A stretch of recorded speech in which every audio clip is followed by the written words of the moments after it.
In 1984, in Waterbury, Vermont, the Montrealer departed the station at 8:50 a.m.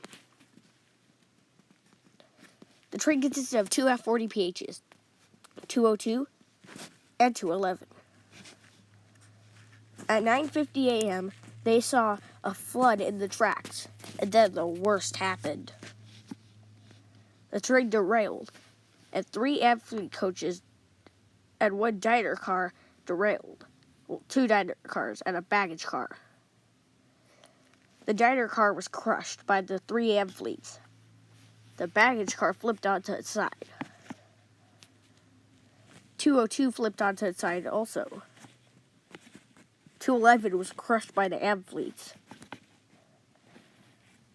A total of 4 people died in the wreck, when one Central Vermont crew member died in hospital.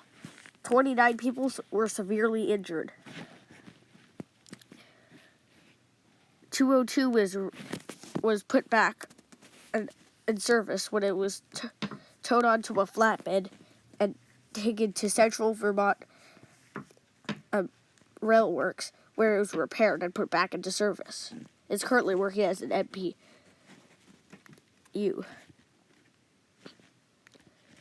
211 was scrapped.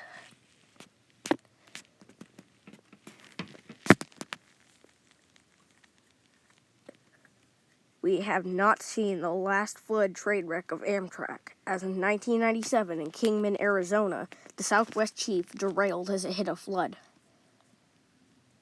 That wreck wasn't as bad as 1984 Essex Junction wreck, and in 2004, another train derailed because of a tsunami.